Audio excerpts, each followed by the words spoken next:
Cool. Should we go ahead and get started? Got a few folks. Let folks trickle in. Yeah, welcome. Another Wednesday morning story time. Thanks for being with us here, the TransForm and Safe Routes to School family.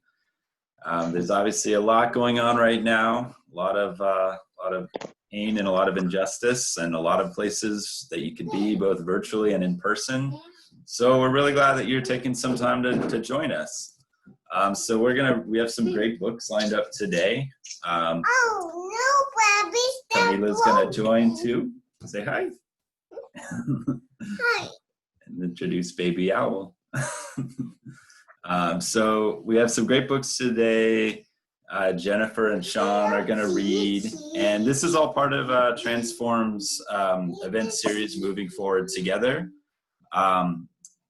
We are doing all of these events for free, so please consider supporting us. I'll put a link to our donate page in the chat. And yeah, we're not really doing any big in-person fundraisers this year, so please consider donating what you would to go to a fundraiser or a benefit concert, or even just the amount of money that you would spend traveling to something in person. We could really use the support as we move forward in 2020. So yeah, we'll get started in a little bit. We are going to record this and put this up on our YouTube page, so feel free to opt out of image sharing, but do consider keeping your video on. I'll mute everyone as we go to start the stories, and encourage you to turn on speaker view so that you can see the books up really close. So I'm going to drop the link here in the chat real quick, and we'll get started in a little bit.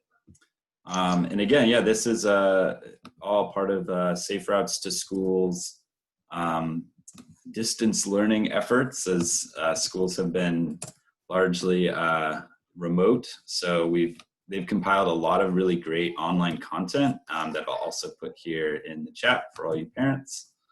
And yeah, I'm going to go ahead and mute everyone and turn it over to Jennifer to start our first story, which is about Rosa Parks, I believe. Yeah?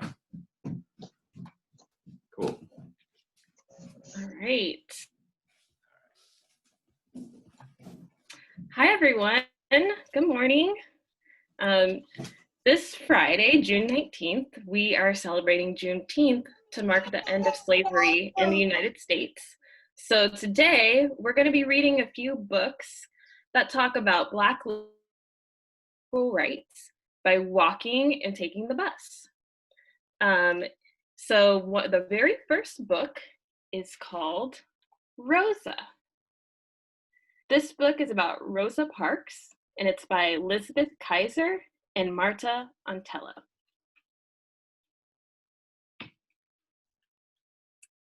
Rosa grew up near Montgomery, Alabama. She was very little and very brave.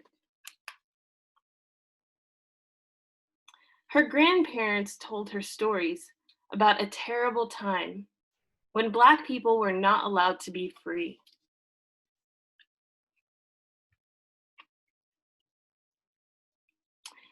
Even now, they were still treated unfairly.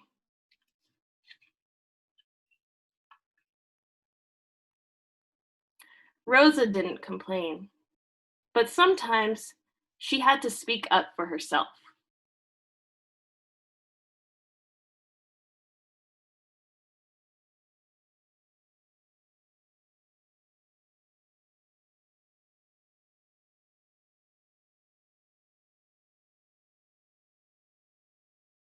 And water fountains for white people and colored people. Rosa met a man who was trying to change the rules. She started working to do this too.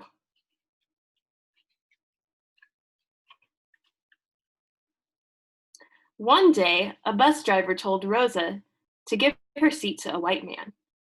It was unfair. She said no.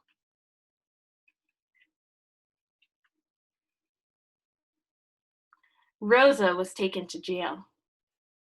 When she came home that night, she made a plan.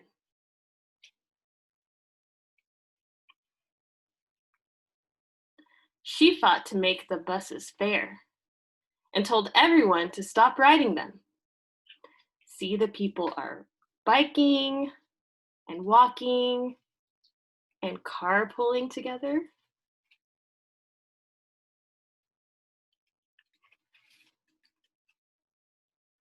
Then she told people all around the country to help.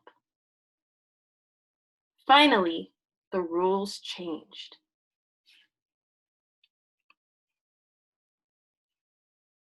Rosa kept working to change more rules. She fought for all people who were treated unfairly.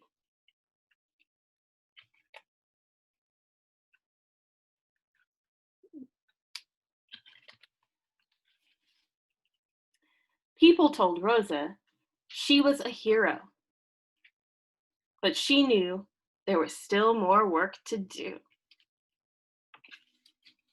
The end. That was all about Rosa Parks. All right. Our next book is about Ruby Bridges. And this is about Ruby Bridges' walk to school. This book is written by Ruby Bridges herself, Grace McEnroe, and illustrated by Cornelius Van Wright and Ying Hua Hu.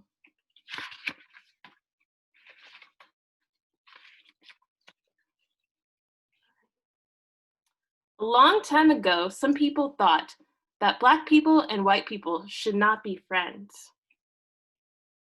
In some places, Black people were not allowed to live in the same neighborhoods as white people.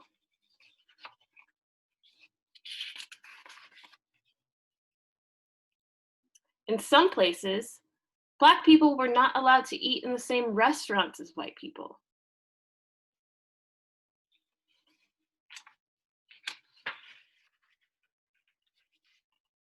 And in some places, Black children and white children could not go to the same schools. This is called segregation. The United States government said segregation is wrong.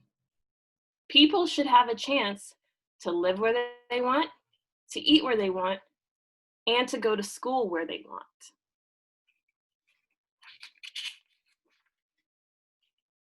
In 1960, Ruby Bridges went to kindergarten in a Black school.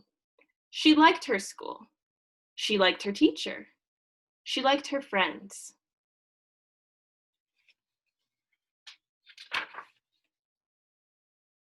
But there was a white school even closer to Ruby's house than the Black school.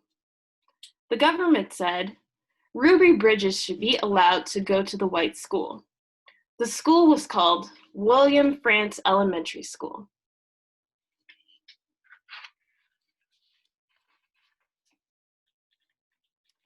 In 1961, Ruby was in first grade. Ruby's mother took her to the Frantz School. Two marshals went with Ruby and her mother to make sure that they would be safe.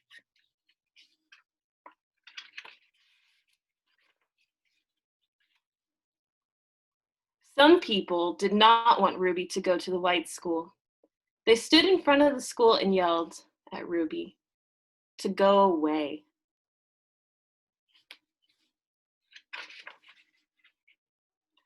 The white parents took their children out of the school.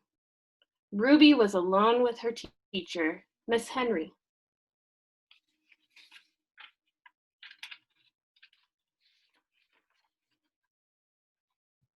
Ruby loved Miss Henry, and Miss Henry loved Ruby. Ruby was a very good student. She learned math. She learned how to read. Ruby wished the children would come back, but they never did.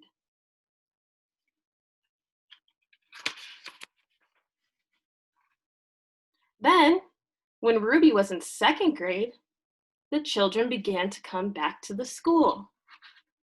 At last, Ruby had friends to play with. Ruby was very, very happy.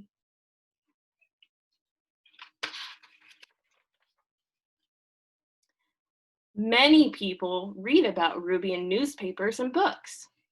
A famous writer, John Steinbeck, wrote about Ruby. He wrote that Ruby was very brave.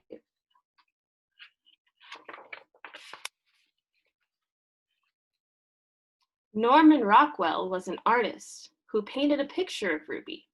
The painting became very famous. A First Lady, Eleanor Roosevelt, wrote a letter to Ruby. The letter told Ruby that she was a good American.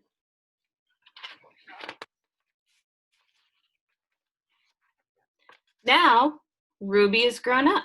She is married, she has children, and in 1996, Ruby and Miss Henry were both asked to be on a TV show. That was the first time they had seen each other in 35 years. Now they are together again. Because of Ruby Bridges, Black children and white children can go to the same schools now. Ruby likes to visit schools, and she tells her story to children. She tells children that Black people and white people and all people can be friends.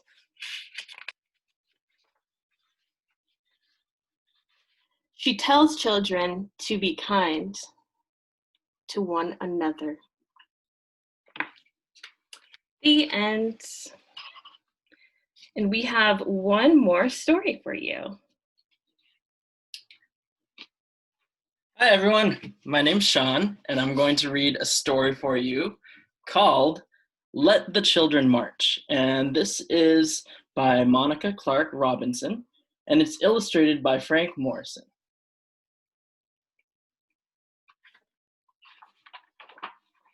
Okay.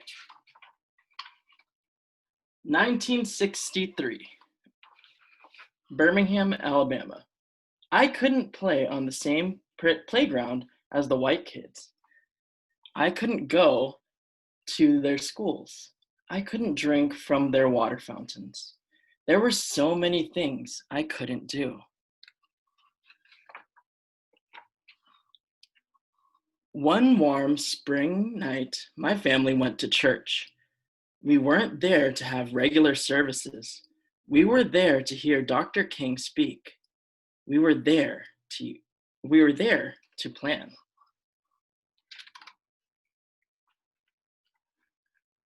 He wanted to raise an army of peaceful protesters to fight for freedom, his brown eyes flashing fire and love. Dr. King told us the time had come to march. If I march, Mama said, I'll lose my job. Sure enough. I can't march, Daddy said. I gotta feed the family. The weight of the world rested on our parents' shoulders, but this burden, this time, did not have to be theirs to bear.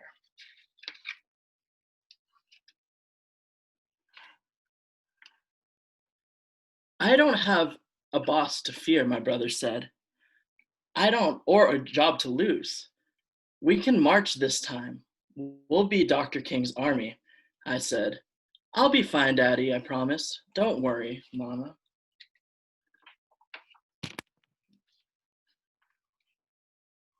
Dr. King didn't like children being put in harm's way. He was Daddy too, after all.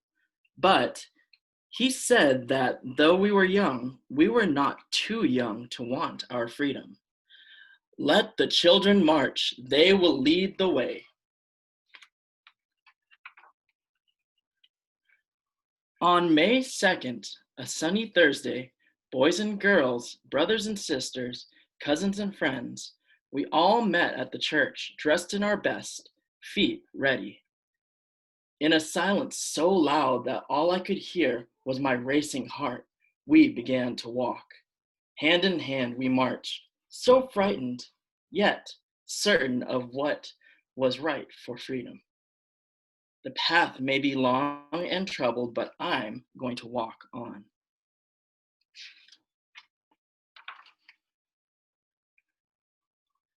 Would I be hurt? Would I be heard? Would it all be worth it in the end?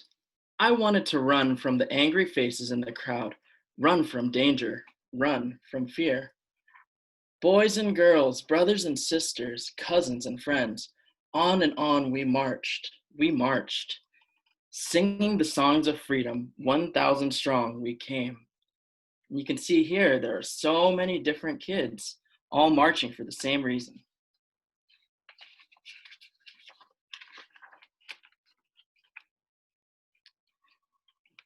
Hate dogged my heels all that day, its yellowed canine teeth sharp, but courage walked by my side and kept me going. Disperse or you'll be jailed, the police shouted the first day. Disperse or you'll get wet, the police shouted the second day. Disperse or we'll release the dogs, the police shouted the third day. We did not disperse. We kept marching. We wouldn't stop until things started to change.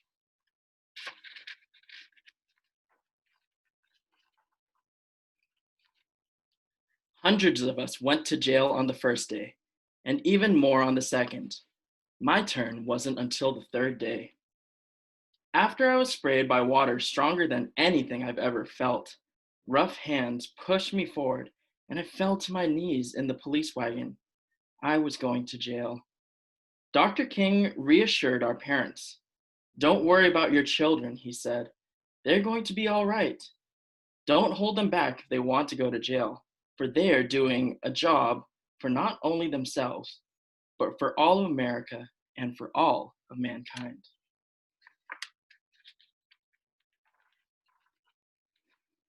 That night, crowded into a cell too small for even half of the kids, we sang, "We shall overcome. Ain't gonna let nobody turn me round," and "Freedom is coming." Our parents couldn't be there with us, but we still sang, wrapped in the proud and loving arms of our ancestors. So even though they were alone in those cells, they still felt loved and that their ancestors, who came before them, were with them. Turn the other cheek, we had been taught. Show love where there is hate.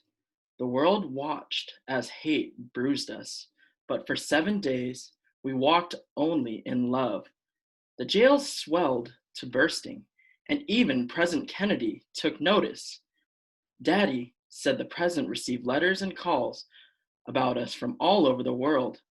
Our march would become a memory, a small part of a larger story, but we had been heard and the seeds of revolution were sown. 2 days and nights I stayed in the jail. Some stayed even longer. When I left, I was tired and sore, and my best dress was ripped. But my smile was as wide as the Mississippi River. I had made a difference. I'm so proud of you, baby girl, Mama said. Your march was what made them see. With nothing more than our feet, voices, and courage, we had done what others could not. Change was right around the corner. We felt it was like a cool breeze in an Alabama August. On May 10th, the great news rang out. Dr. King reached an agreement with the white leaders of the city. Desegregation would begin. 1 month later, I was playing on the playground. I'd never been allowed to play there before. 2 months later, my family ate at a diner we'd never been allowed to eat in before. Our march made the difference. We children led the way.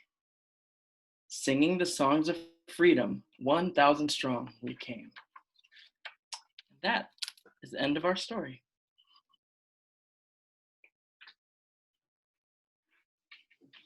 Great. Thank you so much, Jennifer and Sean. Really, really loved the stories. And thank you for bringing some really great messages of hope during these really trying times. We're going to be back next week at the same time at 9:30 for a book called Sally the Bicycle Queen, which we're all excited about. So yeah, thank you again for coming to story time. I can ask y'all to unmute yourselves and we can all say goodbye. Camila really, really wants to see Sophie the cat again, Jennifer. Bye, guys. Beautiful stories. Thank you. Thanks, Jennifer. Thanks, Sean.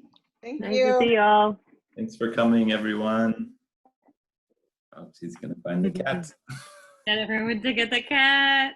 I Oh. want to see the cat too. Cat says bye. Yeah. She looks like she's talking. She was eating.